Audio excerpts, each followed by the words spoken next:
oficial vai tapar o bloco estadual onde eles estão localizados. Por quê? Porque a obra não pode parar. Ela tem um prazo que a União fiscaliza e a Caixa Econômica fiscaliza. Então, o doutor Gregório propôs uma solução e a nossa maior preocupação continua sendo o usuário da Rodo. A Rodo vai ser inaugurada sem comércio, por conta da polêmica levantada com os permissionários. E nós não podemos permitir que o usuário fique sem uma lanchonete para ter uma água, uma comida, porque eles chegam e saem 24 horas por dia. Então, nós temos aí um problema, além desse, dos permissionários aqui em casa. Então, a saída deles não está vinculada ao edital de licitação, e sim à obra. Okay, então, são dois problemas distintos. Duas questões distintas. Uma segunda questão que eu tenho em relação a esse momento, desses que foram colocados em outro lugar e agora estariam voltando aos lugares que eles esperavam.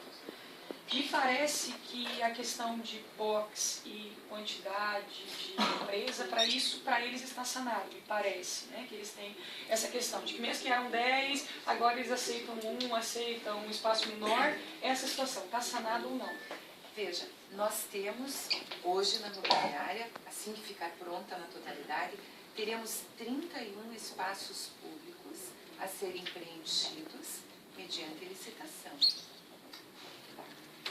Então, a princípio, quando eles estão requerendo, deixa eu só tentando entender isso, quando eles estão requerendo um espaço, eles não estão condicionando isso a essa condição anterior. Eles estão aceitando esse tipo de nova configuração dos 31 espaços. Vocês têm essa intenção ou não? É uma intenção deles.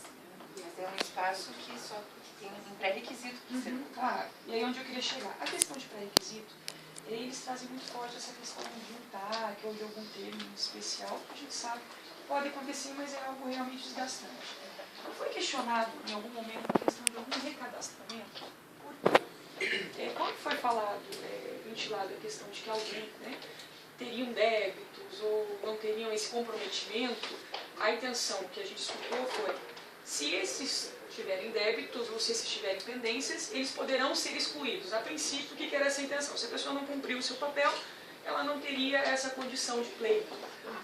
Mas, nesse momento, a gente teria que ter algum critério. Foi feito algum tipo de recadastramento, ou pode ser feito para estar diminuindo este grupo e entendendo o que é essa demanda? Porque a impressão que eu tenho é que ainda, nem entre os próprios permissionários, eles têm essa clareza de quem poderia estar concorrendo se fosse a questão de TAC, ou quem não, essa questão toda. Foi já trabalhado, ventilado essa diferenciação ou não? Veja, isso só vai ser tratado a partir de amanhã, às 2 horas da tarde, no Ministério Público. O TAC, que a URGS, se eventualmente vier essa opção pelo Ministério Público, ela só pode aceitá-lo, agregar-se a ele, por determinação do Ministério Público. E daí o Ministério Público vai ter que redimensionar os permissionários atuais aos espaços disponíveis, sem perder de vista que a população de Curitiba não pode ficar esperando esse ajuste. O usuário da Rodo não pode ficar esperando esse ajuste. Isso gera tempo, porque são conflitos de interesse. A intenção dos permissionários, e eles nos apresentaram, que nova a gente assumiu a diretoria, uma planta arquitetônica distinta da planta arquitetônica original, desenhada pelo IPUC e aprovada pela Caixa Econômica. Porque os espaços que eles queriam eram aqueles, diferentes dos espaços oficiais da planta arquitetônica. Então, isso mostrou-nos o quê? A premência de atender aquela situação, porque ficou comprometido com eles que tão logo o espaço fosse liberado, eles adentrariam e poderiam derrubar paredes. Numa obra, no entendimento deles, numa obra que acabou de ser entregue ao poder público. E daí, como faria a Caixa Econômica quando fosse fazer a vistoria do ABITS? Entrava numa rodoviária em que havia uma planta oficial aprovada por ela e uma oficiosa aprovada pelos permissionários. Então, foi todo este histórico e contexto que nós nos deparamos. E daí fomos nos debruçar nos termos de permissão de uso deles.